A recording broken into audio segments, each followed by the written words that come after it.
It is very important to understand the approach in terms of how the state approaches providing supports and that sort of thing. Now, that concludes the speakers, and we'll go on to questions and answers. Before we do, I want to indulge myself slightly. I was watching, I think, Brendan O'Connor's TV show there last year, and I may be wrong, I may not be factual in what I'm saying, but I think it was Jonathan Irwin of the Jack and Jill Foundation was on it. And he just made a remark that to have a person with a disability in your household, you'd need to be the Aga Khan. He said something like that. Now, he encapsulated a lot of it, really. We know the costs. We know how big those costs are, how enormous those costs are. I also understand what Ita is saying. The state's approach always will be to protect the interests of the state, as in making sure that nothing is exploited.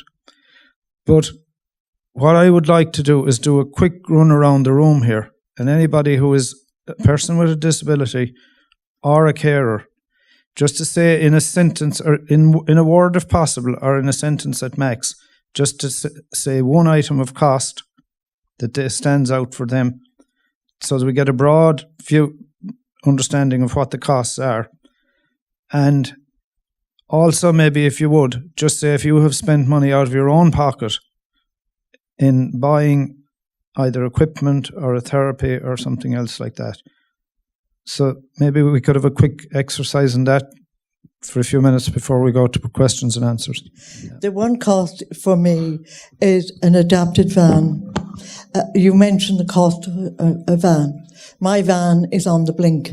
It takes 2 individuals to a hospital appointment. The hospital ambulance system has been disbanded, so I have to be the taxi. My sister doesn't drive. So that is a massive, I only am on the invalidity. I've nothing else. So I have no idea what I'm going to do. Ambulance service is gone from the hospital, and I am the taxi. But with a van that I was told was irreparable, I'm still driving it. I'm just absolutely, and that is massive. Martin, there you go. I suppose the biggest cost is heating, insulating house, changing the layout of a house, and electricity bills and gas bills. And I've had no support from local council or anything to make house modifications or any installation upgrades. From the time that my son started primary school, and he spent 9 years in primary school because he repeated a year, we had to fund the cost of transport to the school because he wasn't eligible for mainstream transport, and also we didn't succeed in getting special needs transport for him either. But because the local school wouldn't accept him, we had to go out of catchment, and it cost us €80 to €100 a week for 9 years. So it's a very considerable cost for accessing a free education. My cost can't be quantified because it's the physical and mental cost to do with the family that has to deal with the child with the disability. So it's all the other extra costs that you have with siblings and parents. That's more mental and stress than actual cost. Now, I'm in National Learning Network, and we lost our €20 benefit because FOSS decided they haven't enough money to give to us, and that's basically, I can't get a pair of shoes or anything if I needed them, so that's the cost I can't afford. I just want to make a quick comment. I have, in the last year, I've received personal funding with the help of the AT network. Now, up until this time, my son I've been on this road for 9 years with him. I received 6 hours of SLT per year. I'm now able to fund 148 hours per year in SLT because I get personal funding. I also am able to give him 148 hours of OT. I wait for that payment to come on the 18th of every month. I was in the unfortunate position that I can't pay for my heating bill. So I've agreed to take on students I've now been told I can earn 1,000 or 10,000 euros without being liable for tax. But I have to do a social story so my son can accept that somebody else is going to be in our house so that we can pay our heating bills. And that's the reality. And you're talking about taking away the likes of taxes. I don't think you have an understanding really of the level that people are putting themselves under stress. 5 grand we had in savings which were gone because we've been paying for a service that should be provided by the state for my son to live a life that he deserves, as opposed to a life that the state dictates that he should be thankful for of the crumbs he receives. I totally disagree, and I will fight the fight for as long as I possibly can. And I thank the AT Network for giving me the opportunity to help and support me for my son.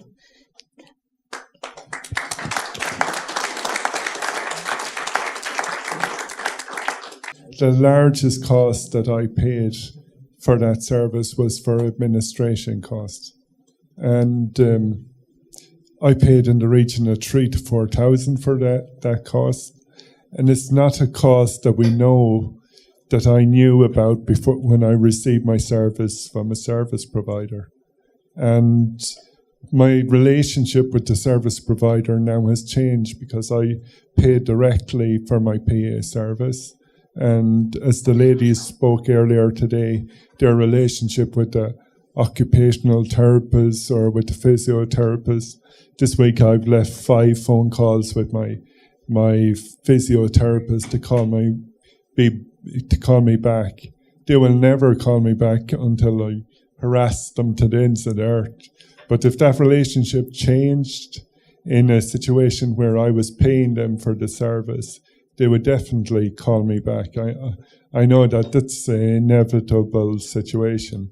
So I think that is the answer. We talked a lot today about costs, the situation, but solutions is to empower people with disabilities in order to put them in the position where they purchase services, whether that is services for their wheelchairs, services from the occupational therapist, and then they will come to us and we will buy that service back from them. And also to put us in a political situation where we tell politicians what we need, what we want, and we are tired of being told that we're the experts, and then nobody listening to us after we've been expressed our needs and wants. So that's where my costs have. And they've been, since joining the AT Network, they've substantially reduced because I've done most of the administration myself with little help from a few people who work with me. So that's where most disabled people in the room, that's where most of your costs are going today. So just to let you know that where your costs are going. Okay, thank you.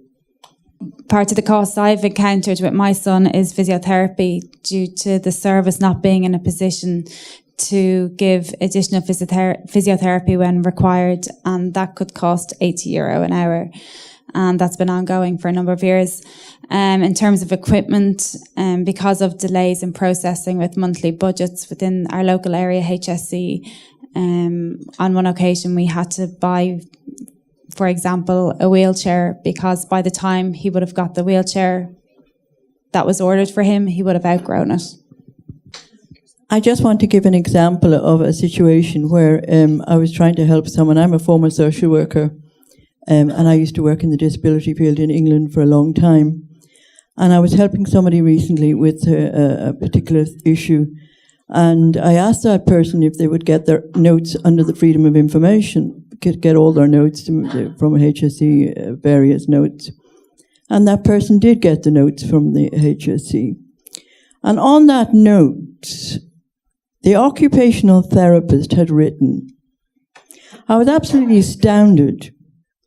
We believe this person has independent private funding somewhere. I have absolutely never seen that on any notes that I've ever looked at.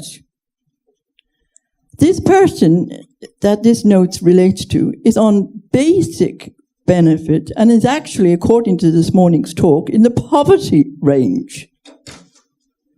And so I urge every disabled person in this room to get their notes and see what's written on them. Because this assumption was going around the system and that person was not getting the help they needed. So that's just something that we need to be aware of. The actual comments made by our professionals, not based on fact. I pay €144 every month for medication. I also am a diabetic, which I got a long-term illness card for, and I still pay the 144. My last expense out of my pocket was to buy batteries for my stair lift. Cost me £300. That's the cost to me. The cost for me is that I have rent to pay and I can't afford to lose where I am. The 188 that we're getting, I just end up with about €50 in my own pocket, and then I have to get grub, so I ends up with no cost. That is my cost. That I have nothing. I am on, thanks, Tom. Well, I just would like to say one thing. I'm a bit disappointed, Ita, particularly with your last remark, in the sense that we could be exploited. I don't think that's entirely fair, because I want to say, first of all, it would suggest or might assume that there's no current exploitations going on. Furthermore, I think that people and the parents and supporting individuals like we do in like what happens in AT, etc., is more than enough protection, and indeed the support of people from their immediate communities as well, and who can be also aware and protecting, and that we have to move away from being treated as being the poor victims or being either the vulnerable people. We are members of society. It's society that's vulnerable, not us, in that sense. I would also like to say that the notion that we take away something that's meeting a real cost is really frightening. It should come in at the age of 2, not at the age of 16. And it should be reviewed at the age of 16. Because actually, there is no doubt about it, having a disability at every stage of your life, and I've gone through most stages now at this stage, costs so much more. Now, one of the key things, going back to the direct payments, the personal individual funds, is that you go for going for 3 key things. As somebody who uses it, we look for flexibility. That's the first thing. That we get the service when we need it, not when somebody else, somewhere else, thinks we need it or thinks we should have it. We get it when we need it. We get it the way we need it, and we get it the way we want it. That's the first thing.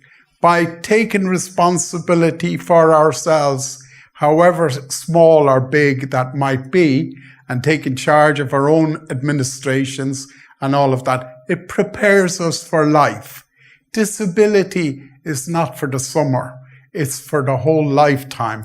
There is no magic pill out there. So you got to build yourself up to be able to manage your disability and to manage the resources as best you can, and you be the best judge of that. And the final area we look for particularly is that the money, the 1.5 billion or whatever it is these days, is that's our money. It's very often hijacked by the system, by providers, by this, by that and the other. And we get the last scrapings of it. But if we take it first and say, we're going to dish it out as best we see, and we get a much more cost benefit right across. There's no doubt about that. Because we treat it like our money. our money. It's the money. We squeeze the extra 15 minutes here and there. We squeeze. Our best friends are our hands-on supporters, whether they're PAs, speech and language people or whatever. So we want to make sure that they get that the money goes to the front line directly. Now, finally, I'm going to try and come back again, Tom, but just to say, shout it off the rooftops, your costs. Shout it off the rooftops. Tell it to everybody, every poll that listens, and even those that don't. Martin. Yeah.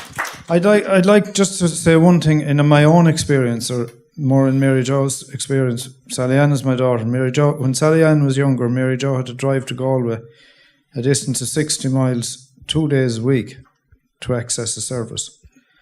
And when we asked for any sort of mileage, we were sort of laughed at. It was out of the question. So the costs, we've paid an awful lot out of our own pockets over the years, and the same people who provide the services, I don't think have been ever too slack on money at all, even though they're always short of money.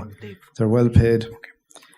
I don't know, is this round going to continue, or will we go back to questions? And yeah, thank you. We've had a fairly good cross section of the costs there. We'll go back to questions. I'll go to this lady over here. She's waiting some time.